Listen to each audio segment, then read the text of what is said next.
Welcome everybody to the Big Book Roundtable in the RICO 12 family of recovery resources. I'm Justin B., a son of an all-powerful and perfectly loving God and a recovering addict in multiple rooms of recovery. Grateful to be here with a couple of my favorite people and best friends in the recovery world, Nikki M. and David G. And we are each working one day at a time, living one day at a time, and moving through our programs one day at a time. Let's take just a minute and have each of them introduce themselves. Let's start with Nikki this morning. Nikki, why don't you take a minute and say hi and introduce yourself? Hi, everybody. I'm Nikki M. I'm a grateful member of many fellowships. I'm glad to be back at the table with you guys because I don't know, summer's over and here we are.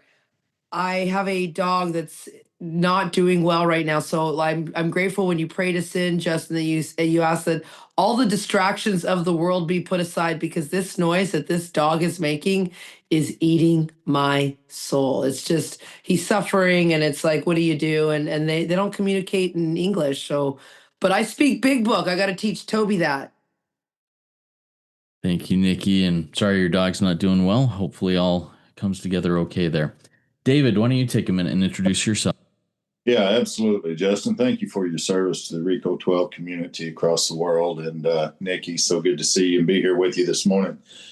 I'm David G, guys, David Green, and I am a recovered alcoholic and addict of many sorts. I say that way this morning. I just had left a meeting a little earlier that I was chairing. And one of the things I never hear a lot about is anonymity. And I think we've been given false information about that in our fellowship.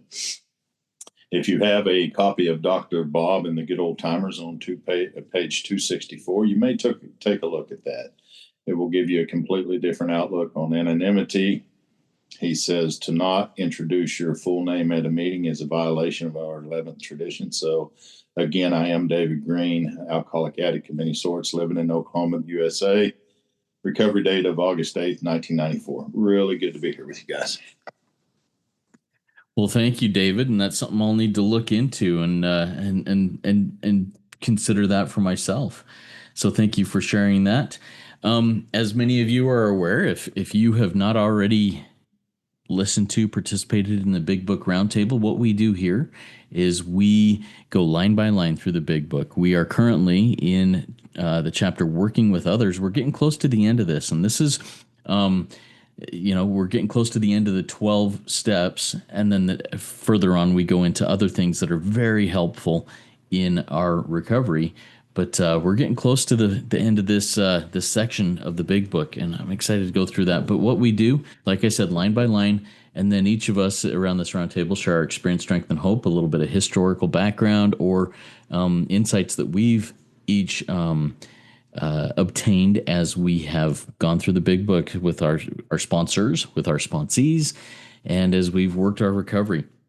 As a quick note to anybody out there, if your higher power is nudging you and saying, hey, contribute to RICO 12, you may do so. We're happy to receive those. It helps us keep the lights on, keep these platforms supported, and make it happen on a day-to-day basis. So let's get into our reading today. Like I said, we're picking up in the chapter Working with Others on page 101. We'll be starting towards the bottom of page 101 in the 4th edition of the Big Book on a paragraph that starts with "So our rule." And we're just going to be doing 2 paragraphs today up through the top of page 102, Work with Another Alcoholic Instead. So I'll go ahead and read that, and then we will each share. We'll have David and Nikki share, and I'll moderate this. Okay. So our rule is not to avoid a place where there is drinking, if we have a legitimate reason for being there. That includes bars, nightclubs, dances, receptions, weddings, even plain ordinary whoopee parties. To a person who has experience with an alcoholic, this may seem like tempting providence, but it isn't. You will note that we made an important qualification. Therefore, ask yourself on each occasion, have I any good social, business, or personal reason for going to this place? Or am I expecting to steal a little vicarious pleasure from the atmosphere of such places? If you answer these questions satisfactorily, you need have no apprehension. Go or stay away, whichever seems best. But be sure you are on solid spiritual ground before you start, and that your motive in going is thoroughly good. Do not think of what you will get out of the occasion. Think of what you can bring to it. But if you are shaky, you had better work with another alcoholic instead. All right. So, couple of paragraphs that build on what we've talked about the last couple of times. Let's go to Nikki. Nikki, walk us through those. Tell us a little bit about your thoughts on this. Well, I'm smiling ear to ear because I went to this exact page about an hour ago. I too I was hosting my Monday morning noodle meeting this morning, and we went right to this page. So let's just start at the beginning where it says, so our rule is, we don't have a lot of rules in this program.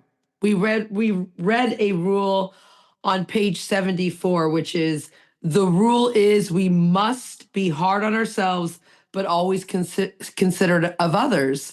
And there's another rule we're going to read in To the Wise, but I won't jump ahead. So we don't have a lot of rules. That's what I love about this program. It's like there are not a lot of rules. There's a lot of misinformation.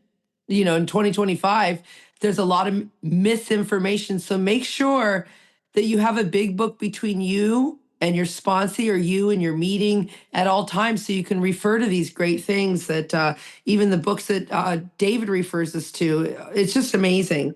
So the rule here is not to avoid a place where there is any acting out behavior. I don't care if it's drinking. I don't care if it's gambling. I don't care if it's, whatever it may fall under. And here's the caveat: if Nikki and my friends here have a legitimate reason for being there. Now, right across the page on page one, no, was it this page? No, it's going to be on the next page. Actually, we're going to read on the next page what our job is, and it's to be helpful. So is it helpful for me to go there? That's really what it is. It's like, that's how I can gauge it with me and my sponsees. Is it helpful for me to be there? And that includes bars. I've been going through, there's so many trials and low spots in everyone's lives right now. It's 2025, everyone. And I was going through this thing, a money loss. I had to sign some papers. It was in the financial district of downtown Toronto. And I left there. And across the street is this fancy bar. And I didn't go to sit at the bar for happy hour to have a drink. I went because they have happy hour and they have all the appetizers are like 1/3 the price. And I was able to have like steak tartare, oysters. I actually told the waitress to give me one of everything. I had a legitimate reason for being there. Number one, after signing the papers, I had to go to my little grocery money job, so I needed to eat. Number two, I wanted to celebrate life. I didn't want to go in there with a veil of tears. I was even told my waitress, and she brought me a piece of cake, you guys, and it said, congratulations on it. Now, she didn't put for losing $50,000, but she did put congratulations on it. And I was so grateful. So if you have a good reason for that, weddings, it's like, I can't go to that wedding. There's going to be beautiful women there. There's going to be an open bar, all you can eat midnight buffet. But do you have a good reason? Your best friend's getting married. And I work a program where it's a fellowship. So we like to say bookend, like it's kind of like the lingo in what I've heard through the rooms through the years. It's like, why don't you call me before? Why don't you call me after? I'll have my phone on while you go there, friend, because all through our book, it says we, not me, and to a person who has had this experience, with an alcoholic, right? It may be tempting, but it's not. This is all fake news. And I love what we've learned at this table, everybody. I have a new belief system. See, it's not a trigger anymore. It's an opportunity. Does that make sense for everyone? Like, this is not a trigger. This is an opportunity to demonstrate God's omnipotence, to show and practice the principles of this program, to practice being honest, to practice being intimate with people and not being lustful. The big one is to practice being responsible. I'm a woman of God. I don't do that anymore. You will note that we made an important qualification. So therefore, ask yourself on each, they're very specific here, on each occasion, have I any good social business or personal reason for going to this place? Now, if you follow this podcast, we've been here a while, I have a thing currently with my neighbors. This year, we have an annual street party. I knew I did not want to break bread with people who were suing me, and I just knew it would not go well. I made plans. I had no good reason for going to the street festival this year. But Nikki, you host it. You're the driveway, and everyone puts their food there. That's your like the center potluck place. And I emailed them early in the year, and I said I will not be participating. I knew things were escalating. I armed everyone with the facts. I have no good reason for going there, because I was in my mind going to expect to steal some vicarious pleasure. Yeah, the kind of hate, telling everyone why I'm not going, telling them how the new neighbors are destroying my life. But all that's a lie. I went up north. I hugged a tree. I watched the Canadian geese. My friend took me out on his boat. He actually let me drive his F-150. It was great. Like, it was awesome. So ask yourself, number one, do I have a good reason? Is it helpful for me to be there? Or number two, am I expecting to steal some pleasure? And sometimes the pleasure is my need to be right, to show up and look good and feel good, and I'll show them. It's all lies. Okay. And here it is, page 102. See, if you answered, I love this. If you, Nikki, answer these questions satisfactorily, and that's to me, that's not to my sponsor. See, everyone has to remember you're here. This is a very inside job, innermost self. So if I can answer to myself, maybe my sponsor will have a different opinion, and maybe I need to run it by them for some advice. For it takes two to see one, but this is a real inside job, and it's a yes or no. Then I don't have to have any apprehension. I can go. I stand tall. I don't crawl. I look good, feel good, because when the spiritual maladies overcome, I straighten out physically and mentally. So I can go, I can stay, whatever is best in that moment. See, I don't need to future trip. I need to be here now. That's where I find God. And this is what I read at the meeting today. All that to get to here. Be sure, what is sure, 100% convinced that you are on solid spiritual. See, there's a key word we're not talking about in the rooms enough. And I love what David said. You need to know my name. So when you go to the hospital, you're not running around going, is Nikki M here? You're saying, no, can I see Nicole McKelvey? That's my name. But I have to be on spiritual ground before I start anything. And that my motive in going is thoroughly good. So I have to every day be spiritually fit, check my motives. Nikki, what are your motives? My motives are to serve God and God's people. I do not think of what I can get out of the occasion. I'm a servant of God. Hi, I'm Nikki M. I'm a grateful servant of God. I need to think of what I can bring to the occasion. What can I bring? And I was helpful this week, and they were so happy to have me up. I'm 52 and I love to play house. David, if you and your wife have me, I'll be your fake baby. Same with you, Justin. I'm like, I'll be fake baby. Your mom and dad drive me here. Let's go there. I need ice cream. And they bought it. And here it is. If you're shaky. See, it says, but Nikki, if you're shaky, it says you better work with another alcoholic addict instead of going and finding a new husband, instead of taking a vacation, instead of getting a new pocket dog, instead of going and working more hours. I need more money. I better find a job. No, I better work with another addict. Iron sharpens iron. When all other measures fail, work with another addict will save the day. These are clear-cut instructions, and I need to remember this every minute, that I need to bring something to the occasion, a high vibration, a high frequency is what I like to call it. Thank you, guys. Thank you, Nikki, for walking through that. I appreciate that. David, why don't you take us through that and point out some things that jump out at you?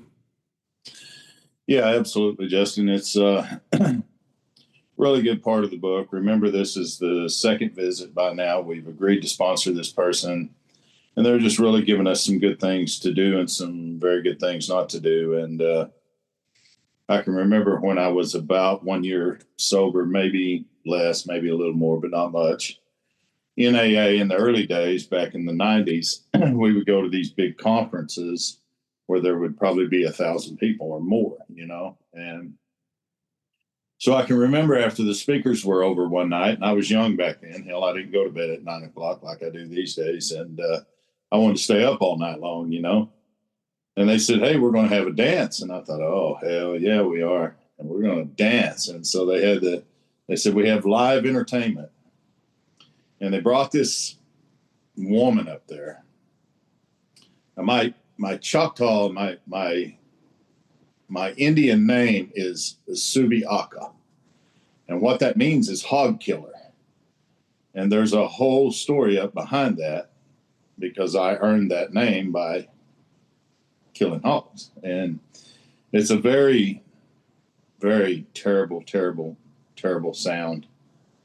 Much, much worse, a million times worse than you said your little dog, Nick, and prayers on that. Anyway, this lady got up and began to sing, and I thought that killing those hogs was the worst thing I'd ever heard until she opened her mouth and got to singing, and that was the worst damn thing I'd ever heard. It beat any hog I'd ever killed or anything like that. So long story short, you know, I looked at a friend of mine that was there. He was new in recovery as well. And I said, hey, man, let's get out of here. I can't stay here for this. And he said, yeah, me either. We're out. So we left. We were walking down the hall, just happened to look to the right. There was a bar. And I said, hey, why don't we go in there? He said, hell no, I ain't going in there. Why would you want to go in there? And I said, well, for one thing, I'm bored. And when I'm bored, if I go somewhere else, it's probably not going to turn out very good as to where I'm going to end up. There's flashing lights across the street that says all night massages, come on over. There's a pharmacy nearby. I want to go in that bar. And he said, well, hell, there's drinking in there. I said, but there's a pool table in there as well. Do you like to shoot pool? And he said, I do, but it's a bar, Dave. And I said, but we got each other. And most of all, we got God. Can we go in there or not? And he said, absolutely. So we went in. We stayed close to each other. We drank soda. We shot pool. And it beat the hell out of listening to that old lady sing. And I say that because of this. Don't avoid a place where there's drinking. If you got a good reason for being there, legitimate. And for me, the legitimate reason for being there is because there was a good chance that I was going to be somewhere else had I not went in there with him. Now, at the same time, I'm not going to go in there the next morning and tomorrow evening and that afternoon. And I mean, I'm not going to make a habit of going back and back and back. But at that particular time, I felt like that was a good thing for me to do, as in fact, it proved to be. When I first came into Sexaholics Anonymous in 2019, my grandchildren were coming to stay. My marriage was still pretty wobbly. I didn't know what was going to happen with us there. And they decided that they wanted to go to a water park. Now, in Dallas, Texas, they have what's called Hurricane Harbor, and it's one of the biggest water parks. I just love that place. Shit, we love water. You know, I had a son drown. So absolutely, I teach grandkids to swim and everybody else in the whole park if they'll let me. And so people in SA were telling me, no, David, don't go to that water park. You're setting yourself up for a fall. But you know what? I trust my God. And I got a legitimate reason for being there. I have my wife with me. I have my grandkids with me. Now, there's damn sure some things I had to do to prepare. I wanted to be on solid spiritual ground. I went into a lot of prayer. I did a sweat ceremony. I talked with people. I stayed close to my 10 steps, my nightly reviews. And one of the things I decided to do I prayed every day God would take custody of my eyes and that it would be focused on my wife and my grandkids. And I'd try to tune out everything else that was going on around me. And so those are some of the examples of what that sentence is saying. If I have a legitimate reason for being there, that includes bars, water parks, nightclubs, dances, receptions, weddings, Netflix. I've heard people say, I can't even watch Netflix. Bullshit. You're not free if that's the case. I mean, if you're still suffering from something that, and I'm not saying stand in front of a bullet. I'm not. But I'm saying that if you can't do something like that after this length of time of being in this program and working these steps, then there's something wrong with your spiritual status. It says, to person who has had experience with an alcoholic, this seems like it's tempted providence, but it is not. And there's an important qualification. And like Nikki said, do I have a good reason for being there? I did. On each of those occasions, I don't know if you have a restaurant chain that I love to go to. It's called Texas Roadhouse. And I don't know if you guys probably don't have that. Justin might. And man, that is one of the nicest steakhouses you'll ever go to. I mean, and I love steak. I'm a big Okie boy. And every time I go there, you can't get in unless you want to stand outside for an hour and a half or two. Well, I always say, hey, do you got a seat at the bar? And they say, yeah, we got a seat at the bar. I said, well, shit, seat us at the bar. And so we go to the bar. They have big screen TVs. We can eat, we can drink tea, soda, whatever it is. And I don't even think about, oh my God, there's a bottle of Johnny Walker Red. Oh shit, let's get busy. And I just don't think about that stuff because I've had an awakening as a result of the steps. I continue to live in the disciplines of 10, 11, and 12 daily. And as a result of that, I've had an awakening from self. And you know what? I can go anywhere on this earth that other free men go, provided that I maintain a certain simple attitude. That if I'm expecting to steal a little vicarious pleasure, look up that word. So go or stay away, whatever seems best. Be sure you're on solid spiritual ground, of course. And that your motive for going there is thoroughly good. Do not think of what you can get out of the occasion. Think of what you can bring to it. And that's what I tried to do. When I did a Big Book weekend a couple of weeks ago in person in Wichita, Kansas, and I thought, I was in this part of the book. I was finishing up on Sunday morning. I thought, shit. Looked at my wife. I said, let's go to Texas Roadhouse for lunch on the way home. What do you think? She said, yeah. I said, sit at the bar if they're full. She said, absolutely. And that's what we did. That's exactly what we did. Had a great time, came home sober, had a good weekend, good time with my wife.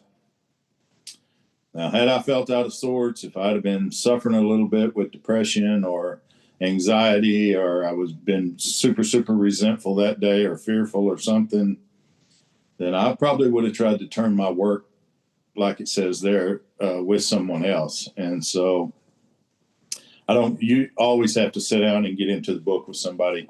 I can pray for them. I can do the third step prayer with them. We can read many other things or just even have a long talk.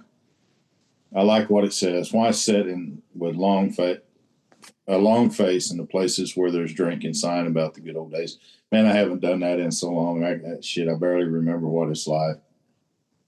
But there again, see what you can bring rather than what you can get. And my sponsor told me that about meetings a long time ago. I said, man, I didn't really get a whole lot out of that meeting.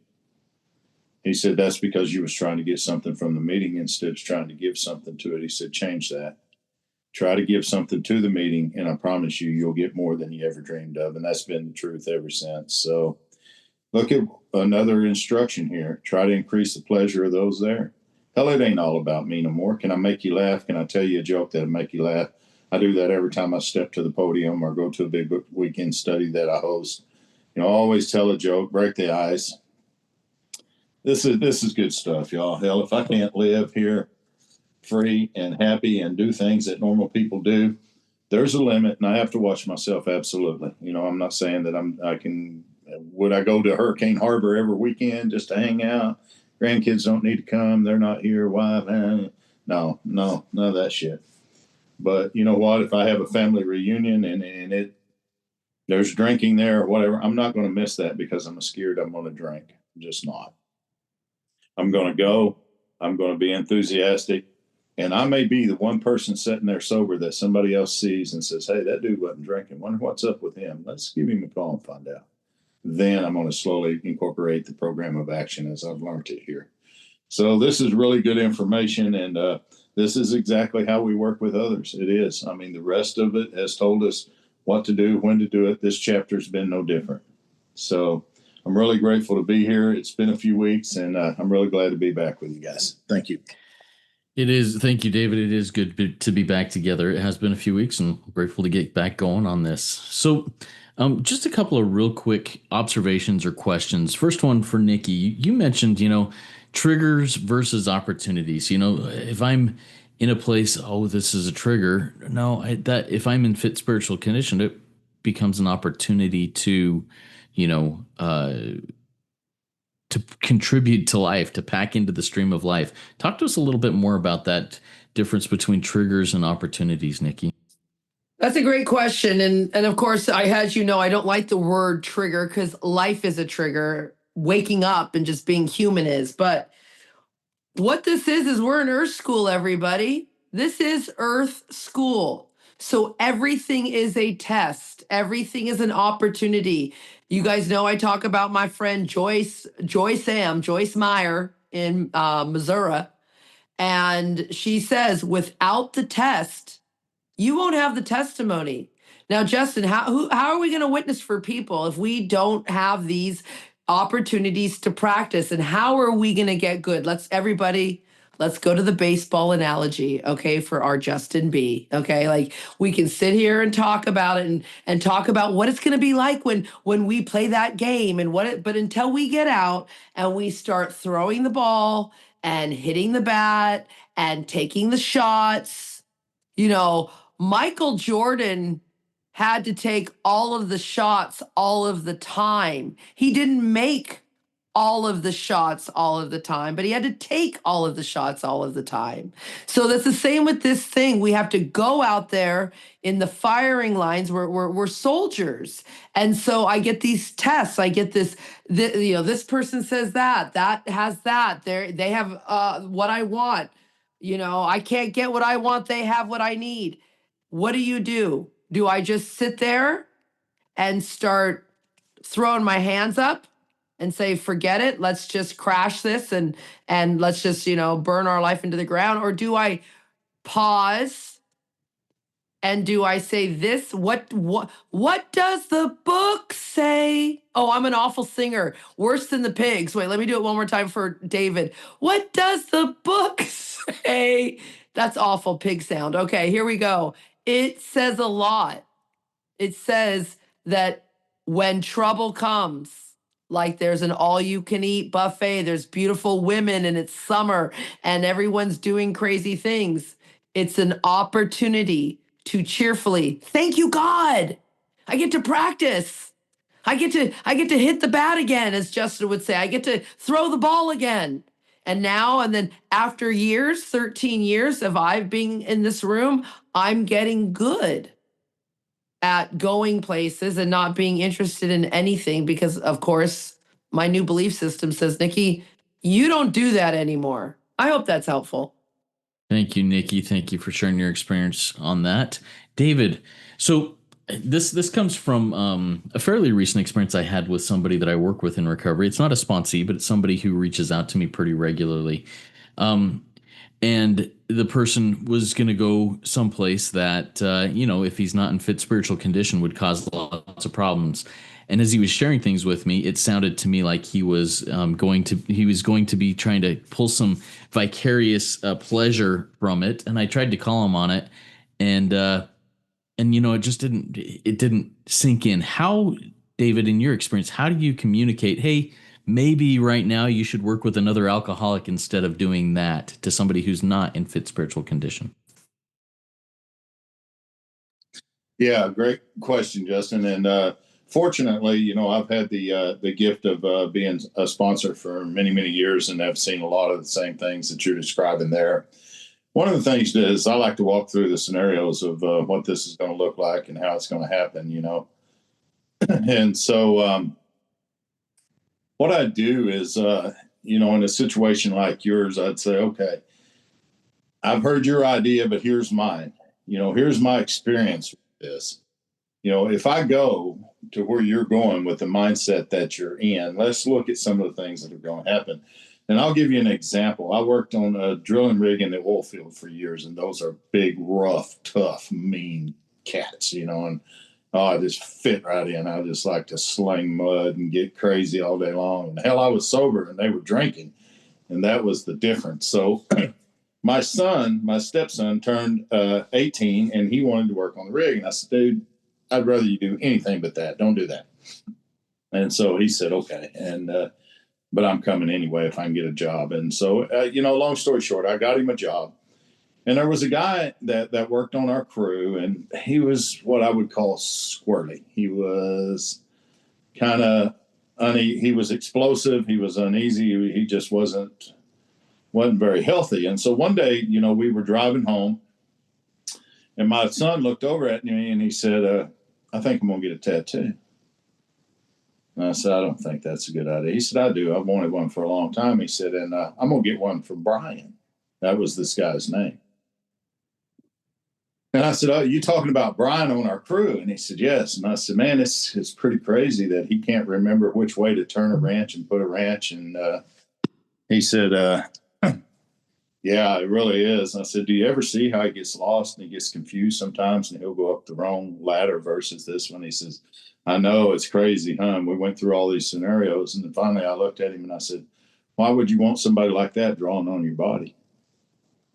And man, it just set him back for a minute. He was like, oh, hell. But my plan is to answer your question is to get them to see rather than try to tell them what they have to do.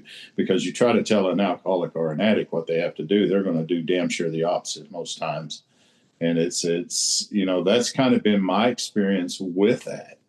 I had a guy that messaged me the other day and said that, his wife wanted him to expose to his family what had happened because it was all starting to come out anyway. And his idea was, okay, but I'm telling about you too. And he was very angry. And, I just replied back to him. I said, I think I would go ahead and honor her wishes if that's what she's asking you to do. But at the same time, I would leave her out of it. I wouldn't bring her into it at all. I would just talk about you, not her. I think you'll have a better result. And he messaged me back a day or so later, and he said, man, that was the best advice anybody could ever have given me. And remember, on page 89, when we started this chapter, it said that our experience was unique. And then on the next page, page 90, it says, this advice can be given to the family as well. So, yes, we give advice. Yes, we are unique. But for me, I listen to them, what you ask. And then I try to look at all the scenarios that would surround it and how that's going to lead to failure. If you do it now, you make the choice. If you hit the dirt, then I'm going to be here when you get back, but you still hit the dirt. So I don't know. Most of it has come out of, for me, the traps that I've fell into, that I've fallen. I've thought that I could sponsor women in this program. And, today I'm sure I could because I'm in a fit spiritual place. But you know what? I've been asked not to do that. And I don't do that. I honor the wishes of my wife. And that's one of them. So anyway, I don't know if that answers your question, but that's my experience around it for sure. Thank you, David. And I think it does. I think it does answer the question. And I'm just going to wrap this up based on, a couple of things we've talked about here. For me, the important part is, do I have a legitimate reason for being there? And if so, be there. Be where my feet are. Be there for the purpose I am there. If I start finding myself glancing around or craving, the whatever it is that's there, check myself, get where my feet are. And if my feet are where I shouldn't be, I better get moving to somewhere else where my feet can be, where I can be of best service to God and my fellows around me. Everybody, I think for me, that's key. Be where my feet are. And if my feet are where they shouldn't be, get to where they should be. So keep coming back, everybody. Put these things into practice. Take the wisdom and experience, strength, and hope that Nikki and David have shared with us and put it into practice. You will find strength where you didn't think there was. You will find that God is doing for you that which you could not do for yourself. All right, we'll talk to you all soon. Have a good one.